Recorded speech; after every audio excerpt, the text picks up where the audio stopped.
to Discograffiti, the music podcast that delivers the objective truth about the entire discography of every single artist and band that ever existed. I'm your host, Dave Gebrow, and if you're tuning in for the first time, ask yourself this. Do you think most modern discussions about music lack a certain fire and perspective? Also, are you tired of getting your music knowledge from writers with big words and noses raised who can't feel a tenth of how that shit hits you square in the gut? Also, are you kind of a crazy completist type son of a bitch like me? If the answer is yes, yes, and yes, then welcome home. Please join our Facebook group, Discograffiti Soldiers of Sound. We're on Instagram and Twitter too, but the Facebook group really is home. Home of artists, writers, filmmakers, musicians, you name it. Overall, a melting pot of unbelievably talented sons of bitches. It's good times stretching for miles in every direction. My recommendation, if you like what you hear, is to join the group and then join up on the rest of the platforms too. Then, pretty please, rate the podcast 5 stars along with a beautifully worded review, especially if you're on Apple or Spotify. It'll help a lot.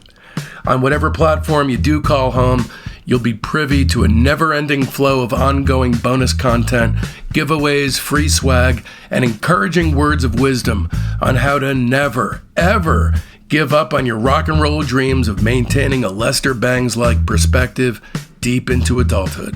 And if you're like me and enough's just never enough, then you may have just stepped in shit, my friends. Visit patreon.com/discograffiti and become one of our Patreon Soldiers of Sound. I'm not going to mince words here. Our Patreon feed is the last word in deep dive music obsession. There are multiple tiers available at $5, $10, $20, and $30 a month, through which to gain entry to the psychedelically mind-melting music funhouse of Discograffiti's Patreon. Find the most expensive one that's right for you so we can keep this thing owned and operated by us and for us. Even at a measly $5 a month, where you simply realize the value of this show and appreciate the insane amount of work that goes into each episode. Soon we're only going to be offering our more recent episodes free of charge. At $5, you'll have access to the entire thing. At $10, $20, $30, $40, you get more. There's a lot more. You go on to patreon.com/discograffiti and find out all about it. Okay, back to the free shit. Don't forget, the link to our legendary playlist is in the show notes and also on our website at discograffiti.com. This is an invaluable resource if, like me, you just hate listening to shitty songs. Lastly, but not leastly, a heartfelt Discograffiti thanks goes out to Joe Cravino and my wife and son, Jen and Mason, without whose invaluable help on the show, I would be entirely dead in the water. I seriously can't thank you enough. I care too much about this show to be entirely easy to deal with, so also I'm sorry. Okay, back to business. First things first, you guys need to know just how seriously I take this craziness. Discograffiti's heavily researched, and the music's always reassessed with fresh ears. We're not just covering albums. We do a searingly honest deep dive analysis of all EPs, singles, comp tracks, relevant solo work, and bootlegs. Every release is slapped with an objectively accurate star rating between 0 and 5, which allows us all to come face to face with the true shape of an artist's overall arc. In this episode of Discograffiti, or I should say, in this series of episodes of Discograffiti, we'll be turning our spray cans on Marvin Gaye. Supper club smoothie turned fallen angel snorting toot off a hooker's tuchus. No guest on this episode, but tune in for part 2 and 3 to hear the venerable and legendary David Ritz, the author of Marvin Gaye's book Divided Soul, and also the co-writer of Sexual Healing, to trip the light fantastica with us. For this particular episode, it's just going to be the first 10 years of his career, and it's just going to be me. Okay, let me paint a picture for you. I actually attempted to bang out this episode several days ago on my very last day of work at a job I have been frequenting, I should say, for 6 years. I have hated this job the last year and a half, and every day has been a terrible experience for me personally, and I quit. So what I did was, because I'm a licensed hearing instrument specialist, is before I cleaned all my stuff out and got out of Dodge on Friday afternoon, I jammed myself into the very cramped sound booth where I typically test my patients before I fit them with hearing aids, and attempted to do this episode. The problem is my voice was completely thrashed and ravaged. I do want to talk about the history of this episode. It's had a very twisty and turny sort of story behind it. So David Ritz really wanted to kind of come on and talk about, from 1970 on. He initially just wanted to talk about several key albums in particular, but what I wanted to get was somebody who was familiar with this phase of Marvin's career, not just the singles like Hitchhike, Stubborn Kind of Fellow, etc., but really knowing all the records. It was kind of a tough one. I attempted to pull down El DeBarge. That was didn't get any response there. Then I spoke with Jerome Benton from The Time. He initially seemed interested. Then he tried to hook me up with a lead singer of The Temptations. Initially, I was really interested in the idea, but the problem was, for me, he wanted to hook me up with a very latter era Temptation lead singer, the work of which I wasn't even familiar because it was late 70s, early 80s. So I passed on that, and that is when my path fortuitously crossed with Eve Jarvis. At least it seemed fortuitous at the time. Eve is a very, very talented new artist on the scene. Bedroom pop recording artist with Marvin soulful crooning moves, and I thought that was going to be the ticket. It didn't seem to come together, and that is when things got weird. David Ritz, who's going to be the guest next week and the week following for Marvin Gaye Parts 2 and 3, actually pitched Janet Jackson to be the guest on this episode. I was practically holding my breath during the several hours that she was reviewing this as a possibility. She unfortunately turned it down, and that is when I just had to say, okay, look, you can't top that as a prospect, so I'm just going to handle it all by my lonesome, the very first time that's ever happened, and I'm excited about it as well. I got your back, Marvin. Don't you worry about it. So as far as what Marvin means to me, I've always loved Marvin. I never was an obsessive, but for me, when I found Here My Dear, his record from 1978, which we'll get into in great detail in episode 3 of this series, I became a hell of a lot more interested in him. And as far as David Ritz goes, it's also David Ritz's story as far as his way in truly being able to give himself over completely and entirely as a fan. Here My Dear is what did it for David. Here My Dear is what did it for me. So let's kick off with a segment that I affectionately call the run-up. This is going to get us as quickly as possible with background information that gets us to his very first release. So Marvin was born Marvin Pence Gaye Jr. on April 2nd, 1939 in Washington, D.C. His dad was a church minister, Marvin Gaye Sr., and his mom, Alberta Gaye. He had 2 sisters and a brother. He started singing in church when he was 4. Gaye and his family were part of a Pentecostal church known as the House of God. Their teachings were taken from Hebrew Pentecostalism and really espoused very strict conduct. This kind of set up a schism in him that to me feels extremely redolent of Sly Stone and the background of his family, in a sense that if you're going to sample the goods that lead you to hell, you might as well just taste it all because it's too late to turn back now.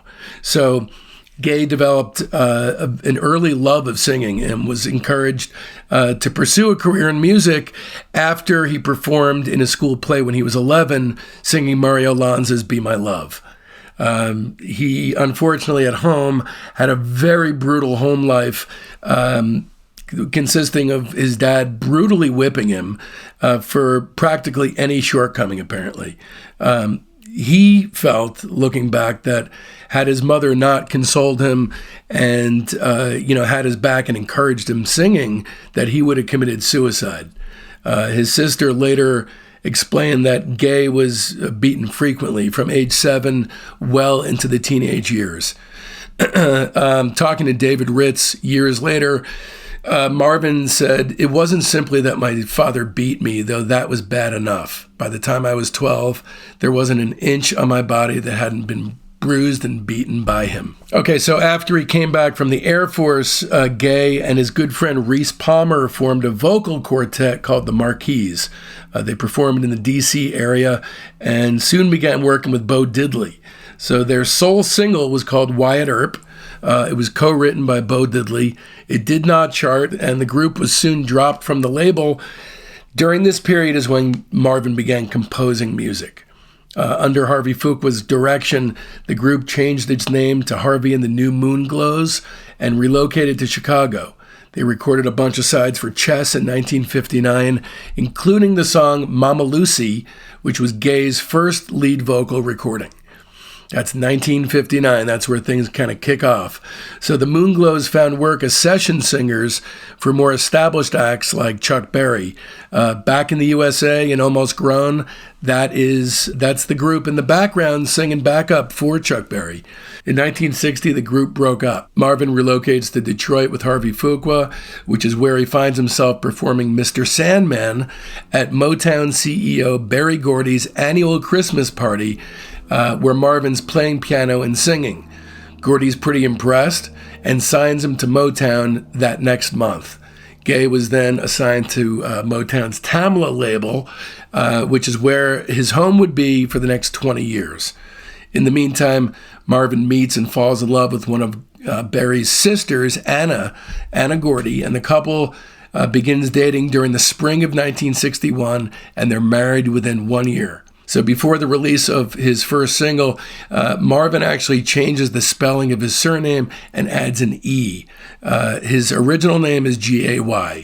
And by the way, this is the same thing that Sam Cooke did, but David Ritz wrote that Gaye did this to silence rumors of his sexuality and also to put more distance between him and his dad.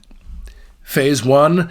The Endless Supper Club Preamble, 1959 to 1966. So initially, Marvin pursues a career as a performer of jazz music and standards. This kind of has nothing to do with the Marvin that most people know and love. He had no desire initially to become an R&B performer. His very first single, Let Your Conscience Be Your Guide, comes out in May 1961, and his debut record follows up 1 month later. So before we proceed, I would like for the Dean of Rock Critics to take the stage for a brief moment with an undeniably pithy summation of Gaye's career and output through the 60s. So according to Robert Christgau, Gaye was so rhythmically and dynamically astute that his albums sustained even during his phase as a Motown matinee idol. And so we begin with 1961's The Soulful Moods of Marvin Gaye. This is his first record. It's also, coincidentally, the second long player album released by Motown. The first is High Were the Miracles. Great titles, these. Initially, it's well documented. Just like Aretha Franklin, Marvin Gaye really kind of struggled to find his identity in the music business. This goes on for quite some time. So, he loves all different sorts of music, from early rock and roll, blues, jazz, doo-wop, and really what he was seeking to do was mix the styles of Nat King Cole, Billy Eckstine, Little Willie John, and Jesse Belvin. So the label saw themselves as recording R&B music for teens. Marvin, who admired Nat King Cole, Ray Charles, etc., wanted to record more adult music, including jazz and pop standards. When Marvin was growing up, he was told not to dance. The physicality, the sexuality of dancing, that was kind of a no-no for him. So he wanted to sit on a stool and croon rather than shake my ass on stage, quote unquote. saying that his voice was what people paid attention to, not his dancing. So after a hell of a lot of pushing and shoving, Gaye was finally able to record an album of jazz standards with a compromise that he'd record a couple of songs with an R&B feel. Not much attention was given this record when it came out. Let Your Conscience Be Your Guide did not become a major hit, but it was a regional hit in the Midwest and on the West Coast.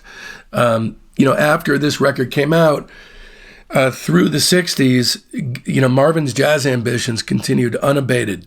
He recorded 3 more albums with jazz covers, none of which resonated well with audiences used to his, grittier R&B work during the 60s.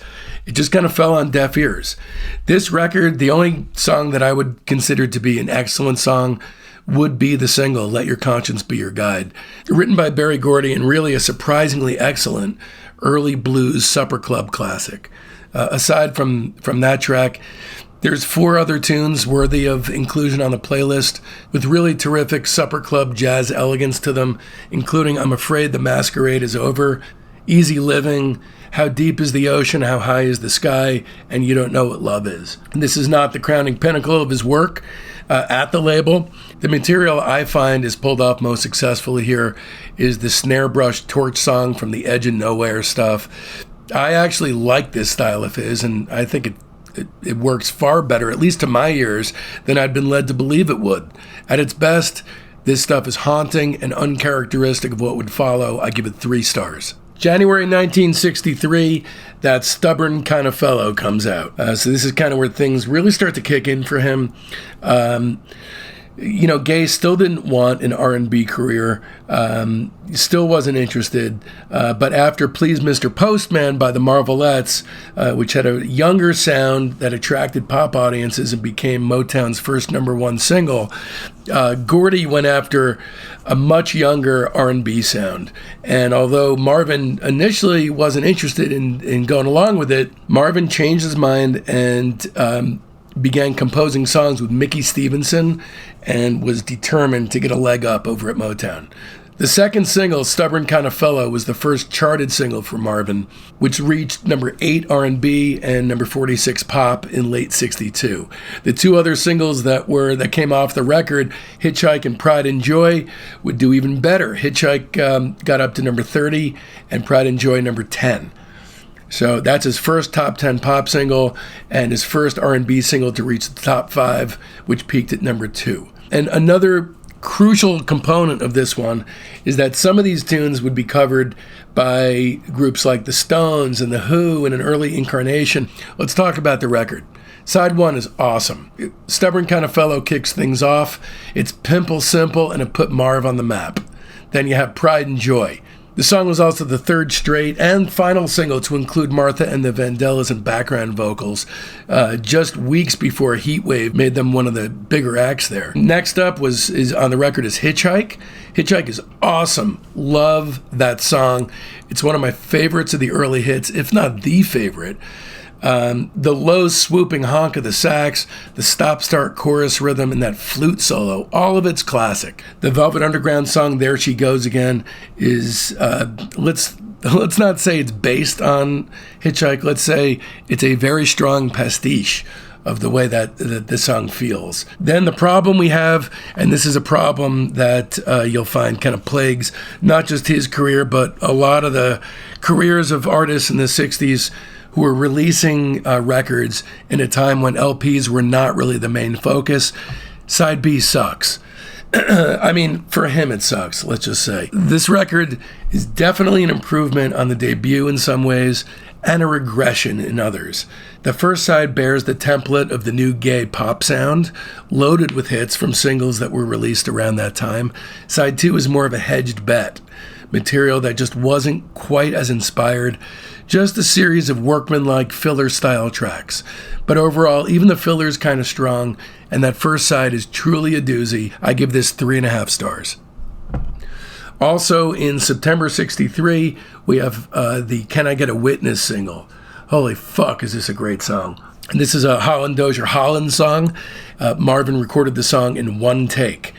which is very impressive. Holland would later call Marvin the most versatile vocalist I ever worked with. This song's classic, stuffed to the gills with gospel soul moves, impossible not to shake it to it. I give it 4.5 stars. September 63 also sees the release of Marvin Gaye recorded live on stage. Gaye was accompanied through the album by Martha and the Vandellas. He recorded another live album in the 1960s, the shelved Marvin Gaye at the Copa. As you all know, you're well attuned to the rules and regulations of Discograffiti. We don't really go in depth on the live albums. February 1964, You're a Wonderful One.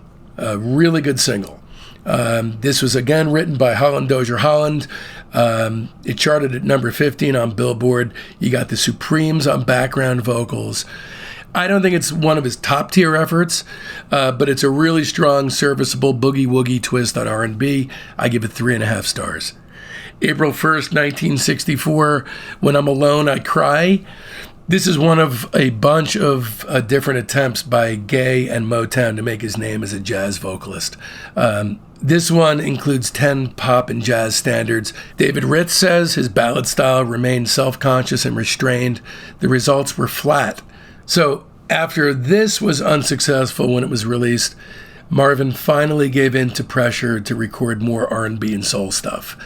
This record feels several rungs less remarkable than his solo debut's more intimate vibe 3 years back. This time out, there's a strong focus on dense orchestration, but the songs themselves are held at something of an admired distance, which does no one any favors. I give this one 2.5 stars. So then, and you can tell how bunched together these releases are. That was on April 1st of 64, and 2 weeks later, his first duet album comes out. It's with Mary Wells. It's called Together. Gaye was, blatantly hitching his star to Mary Wells, who at this point is an established star. 1964 is My Guy, and they're singing mostly standards and show tunes in the hopes that he'd benefit from some exposure. So this is Marvin's first charted album. It peaked at number 42 on the Billboard chart and spawned 2 top 20 singles, Once Upon a Time and What's the Matter with You, Baby. Very quickly after the release of the record, Mary Wells, who got a lot of bad advice from her former husband and manager, left Motown when she reached 21 years old. The label had to find another duet partner for Gaye and wound up enlisting Kim Weston for one record, and then finally Tammy Terrell. But Mary Wells is kind of the least auspicious duet partner for him. This record, honestly, it feels kind of perfunctory, as if Marvin had trouble getting with the idea that he'd have to ride into the public eye in a lady's time. Maybe I'm reading into it, but he sounds a hell of a lot less committed here than he does on his white glove Sophisto jazz LPs. That being said, this is the second album released in only the first half of April. He was to truly double down on the duets formula within a couple of years, and man, did he ride that idea home. Really, the only song that I'm going to be plucking from this for the playlist is going to be Once Upon a Time, which has an almost Bacharach-level sophistopop kind of a thing, replete with vibe solo. I'll give the record as a whole, though, 2.5 stars. November 64, Hello Broadway. This is an album of standards and Broadway material.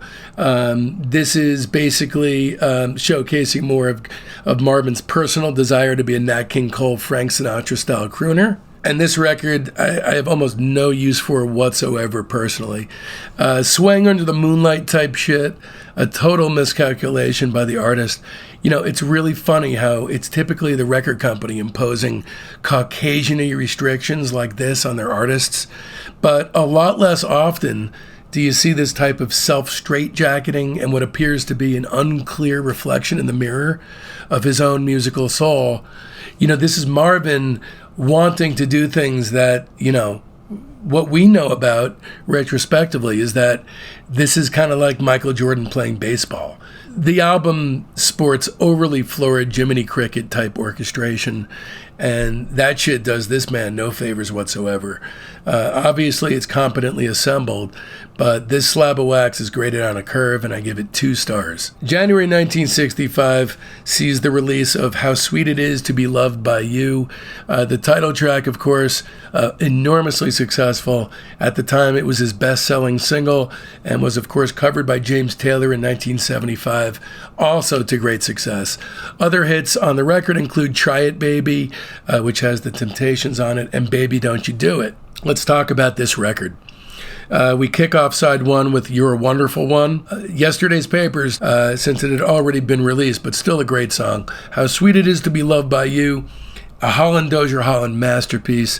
The relaxed swing of the track, along with the super easygoing melody, makes this one the best song of his career thus far as I'm concerned. It peaked at number 6 in January 65 on the pop charts and at number 3 on the R&B charts. Try It Baby is next, another great one written by Berry Gordy, a sweet, sweet slow blues, one of Gordy's all-timer deep cuts. Then comes Baby Don't You Do It, another Holland Dozier Holland masterpiece, and actually initially written and intended for the Supremes, but eventually reassigned to Gaye. I would categorize this as more of a frantic rave-up than a regular song as such, and man, is it intense.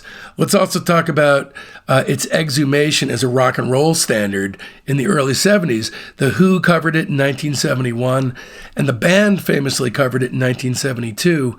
Out of nowhere, it goes from being a deep cut for Marvin to being this is the go-to track for whatever reason. Next up, Need Your Love and Want You Back. Barrelhouse R&B swing. It's hysterical to me that this represents something of a selling out to Gaye. It's just such a natural, obvious direction for him. Next up is One of These Days. Smart swinging R&B with just the right dash of pop smarts. Then we have 2 awesome songs. No Good Without You, a desperate deep cut ballad, one of my favorites on the record, and Stepping Closer to Your Heart, which is an organ forward ballad with killer horn charts. Another great one, the record kind of peters out a little bit from there. Me in My Lonely Room is a great soul-bearing ballad. This, to me, is his first all-out great record. It features a staggering amount of great singles and album tracks. It's the first one without filler, and it feels like something birthed from his soul. It's so odd that this is his idea of selling out, while the Broadway crap is his idea of artistic integrity. Welcome to Bizarro Universe. After 4 years of cherry pickings, finally, here's where you start. I'll give it 4 stars.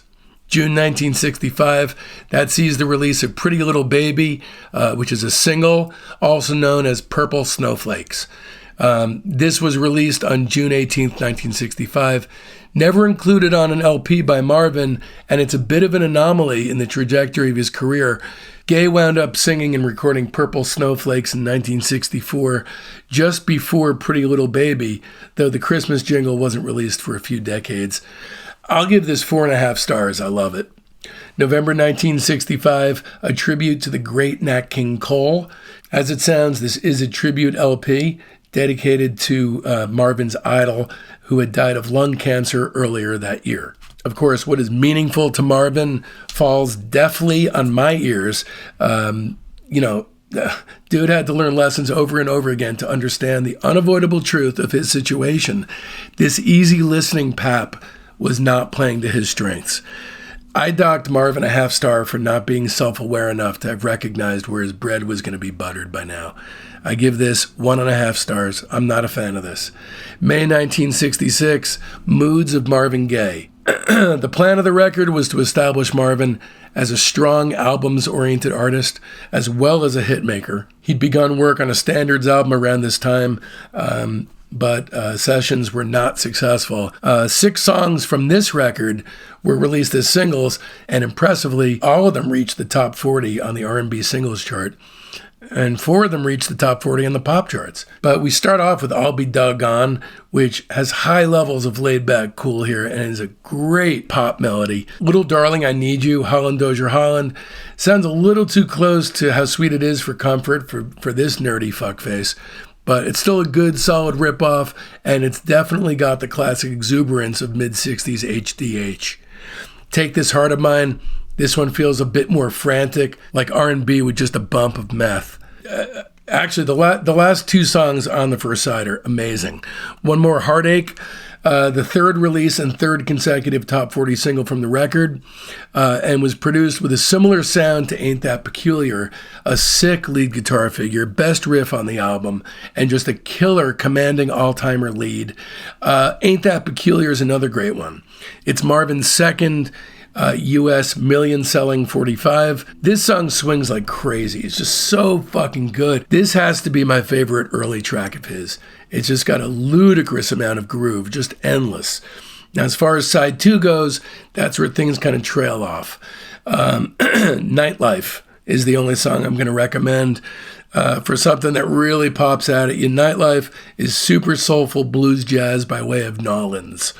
This is a definite case of great singles on side 1 and stuffed to the brim with filler on side 2. An all too common situation back then. Side 2 was the shit that would leak out of HDH's pens as they nodded out over blank sheets of paper deep, deep into the night. Some would say stylistically varied. I'd say inconsistent. 3.5 stars. All right, phase 2, Lady Luck, 1964 to 1969. August 1966, we have the Next Duets album. His Next Duets partner was Kim Weston, the record Take Two. So this was, the record was titled after the most successful track on it, the top 5 R&B, top 20 pop hit, It Takes Two. Also, there was another modest hit on the record, What Good Am I Without You? Right after this record was released, Kim Weston left Motown in a dispute over royalties. Of course, we're seeing a pattern by this point. His duets partners are just falling by the wayside as soon as he's done working with them. This is kind of a hodgepodge, this one. There really are 3 songs that I would really recommend here.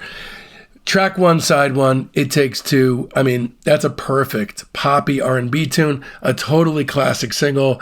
It became Gaye's most successful duet single to date. That's the only just out-and-out classic on the record. 2 other good songs that are going to be on the playlist. It's Got to Be a Miracle, This Thing Called Love. An awesome, massively dramatic back and forth that seems like surely this one could have been a hit. And What Good Am I Without You? Released as a single in late 64. This one became the first duet Marvin and Kim recorded. Now, as far as the rest of the record, it is what it is. These duo records feel like a real hodgepodge of sluiced material from the Motown casket. Some of it's top shelf, but very little, frankly. 1960s album filler gluts this one for the most part, with a predictably supper club-like and uninteresting, practically useless side 2. I give it 2.5 stars.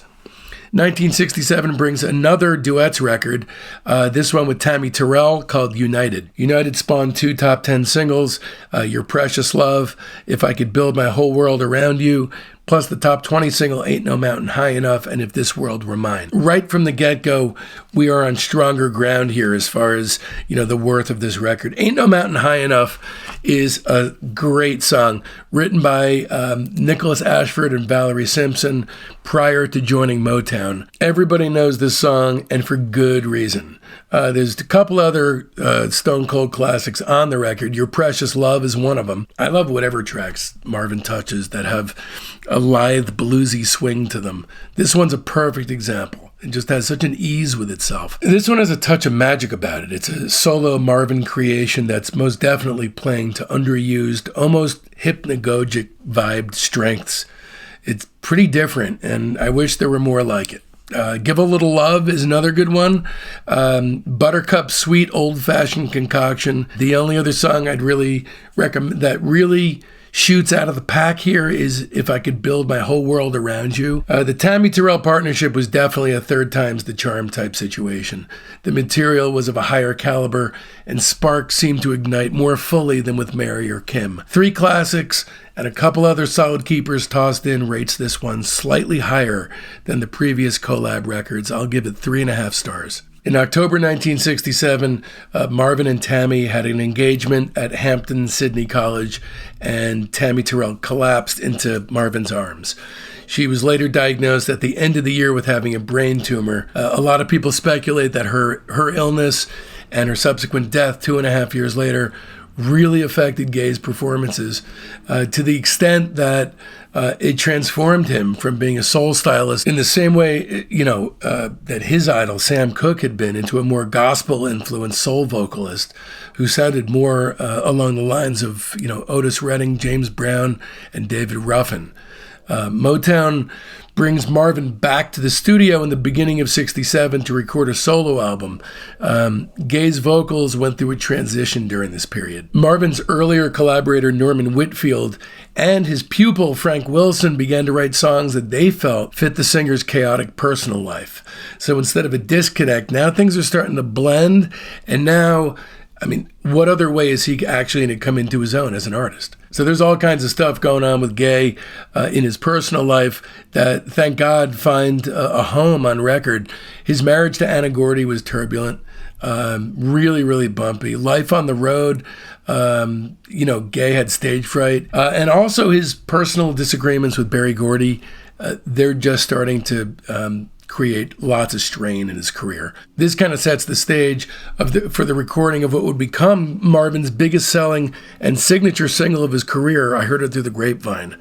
So Grapevine, Norman Whitfield decides to force Marvin to raise his vocal register higher than what he was used to, which was a ploy that Norman Whitfield had already tried successfully to bring to bear on David Ruffin during the recording of the Temptations hit Ain't Too Proud to Beg. There were arguments during the sessions for Grapevine, but ultimately Norman Whitfield was able to get what he wanted from Gaye. When Whitfield presented Grapevine to Berry Gordy, Whitfield was pretty shocked when Berry turned it down, sensing the song wasn't a hit and that, quote, it sucked. In response, Norman Whitfield records a different version of the song by Gladys Knight and the Pips in an attempt to, quote, out-funk Aretha Franklin's Respect. So that version, released in September '67, became the biggest Motown hit to date. After the success of that version, Norman Whitfield was still determined to get Gaye's version of the song released as a single. Again, Berry refuses, but agrees to allow Grapevine onto the record.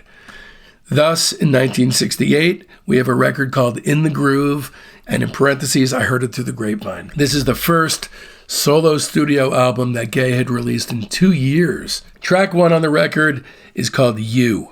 And holy shit, is this amazing. It has these almost Arabic-like string swoops and woodwind fanfare, and it just carries one of the best songs from this era through into the soul heavens. This was the first single from the record. The urgency is on a whole different level here, and it's not just in the way he's pushing his voice, it's also the instrumental underpinning and the background vocals. Everything feels stepped up. Really, it signaled a change in Marvin's direction as he stepped away from the sophisto jazz thing and into his destiny. Okay, so after You, Tear It On Down, another Ashford Simpson track, I would kind of classify this one as a cool sunshine pop variant on the usual Gaye template. Another really good song next up, Frank Wilson's Chained. I Heard It Through the Grapevine is next, a perfect song. When we look at what's happening on side 2, the back half of the LP, there's significant progress. It's a really good, side B is really good. Loving You Is Sweeter Than Ever, yet another connection to the band, who are friends of the pod. This version has a relaxed, white-gloved sophisto swing to it. I still feel the struggle in the back half of this record. This release, thank God, marks a line in the sand of more stringent quality control that features more grit in the delivery, plus a smoother blend of material on display. There literally isn't a single stone cold masterpiece at 33 RPM in the 60s for Gaye, but at least we knew his destiny lay just around the corner. Pound for pound, this record outweighs the competition by a mile, and I give it 4.5 stars. Next up is another duets LP, 1968's You're All I Need with Tammy Terrell. This one features 3 hit singles that are written by Ashford and Simpson. Ain't Nothing Like the Real Thing, You're All I Need to Get By, and Keep On Loving Me Honey. So as far as duet LPs go, this is a really strong one. Things kick off with Ain't Nothing Like the Real Thing, number 8 on the Billboard Hot 100, and number 1 on the Hot Soul Singles chart. A terrific, rousing ballad that's played at a strangely funereal tempo for as rousing as the message seemingly should be. Next up is Keep On Lovin' Me Honey, written and produced by Ashford and Simpson again. It was their 3rd single pulled from the record. You're All I Need to Get By is next. This was apparently a difficult one for Tammy Terrell to sing. She was recovering from surgery on the brain tumor that eventually killed her. During moments in the recording, Marvin can be heard encouraging Tammy to sing her verses, and you can hear him ad-libbing Come On Tammy a whole bunch of times. Give In, You Just Can't Win, a great song. This one's just super intense, drony, and super soulful. One of the best Marvin deep cuts I've stumbled across, and just one of the most impassioned soul songs I've ever heard, really. Come On and See Me is awesome. Why was this not a big hit? This song's got sunshine and good vibes smeared across its face, and it's a real shame they never got it on the radio. And then the last great song on the record, That's How It Is Since You've Been Gone. Okay, this is more like it. This one is a 4-on-the-floor stomper with blaring harpsichord and an insistent northern soul pounding, driving it forward. We got life or death stakes going on here, and most definitely it's all front and center this time. There's no mistaking it. They're playing it for keeps, and they seem to know they have this one more shot, and then probably that's it. They make it count. This record's magnificent and very, very sad. There's an unmistakable, roiling intensity to almost all of it that somehow, through a decade of recording, Marvin had never been able to bottle before. This is the very best of his duet LPs, and I give it 4.25 stars. 1969 brings the release of another record called MPG. MPG is his best-selling album of the 1960s and becomes Gaye's first solo album to reach the top 40 on the Billboard Pop Albums chart, where it peaks at number 33. It also becomes his first number 1 album on the Soul Albums chart. 3 top 40 hits were released from the record, and we kicked things off with Too Busy Thinking About My Baby.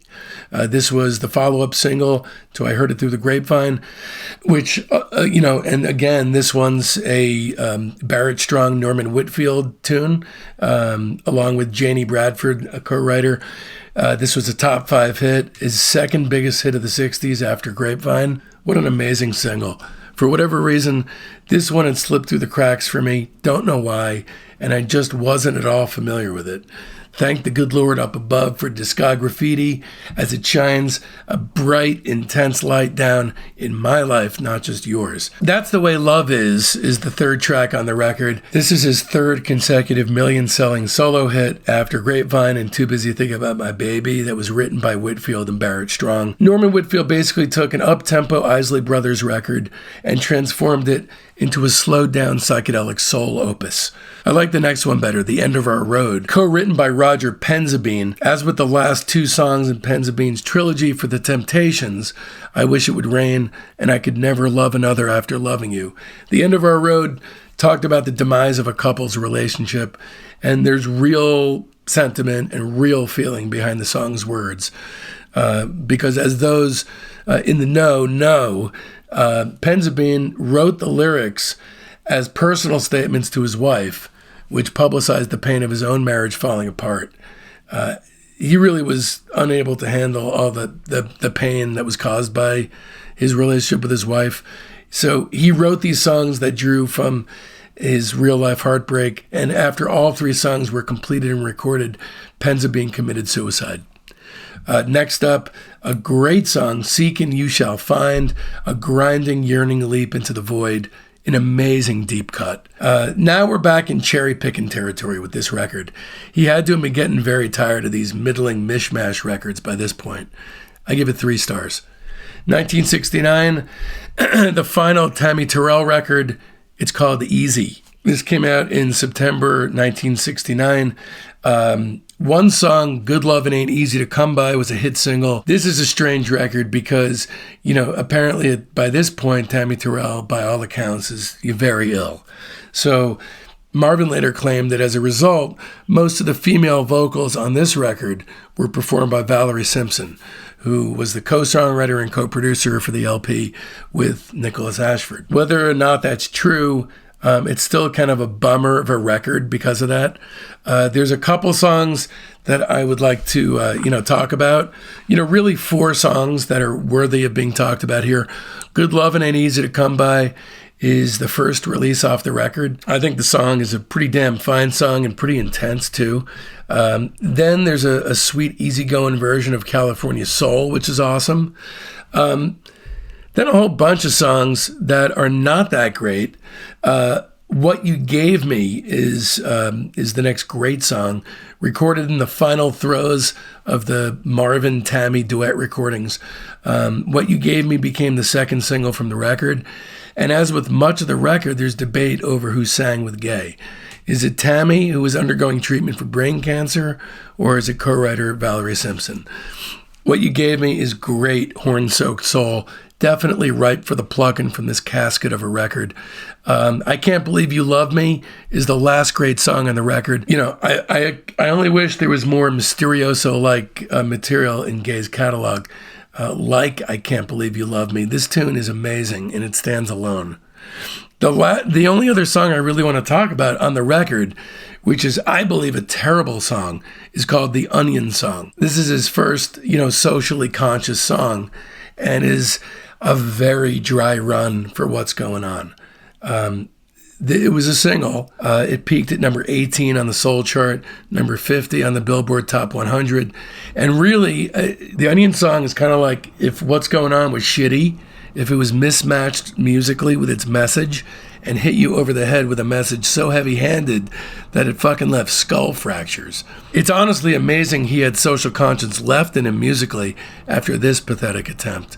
But it's super interesting because here he is, for the very first time demonstrating to the record-buying public that he cares about what's going on out there.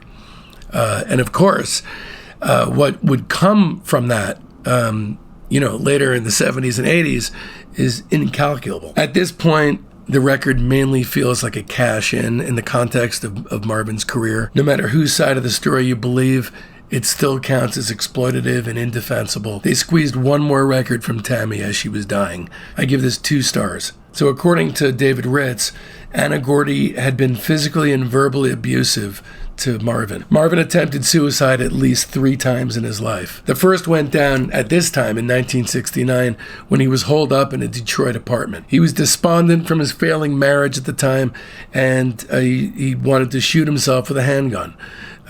Pops, Barry Gordy's dad, eventually stopped this attempt. So after a period of depression, Marvin seeks out a position on a professional football team, the Detroit Lions. The Lions, of course, declined Marvin's advances. And here's where, at the bottom of the barrel and all fucked up over his failing marriage, Tammy Terrell's death, and the demons who'd by this point come to collect their due, that Marvin assembled the jigsaw puzzle pieces necessary to dominate the 1970s music scene. You're not going to want to miss a single second of this. Thank you so much for listening. See you from Marvin Gaye Part 2, 1970 to 1975, on the next episode of Discograffiti.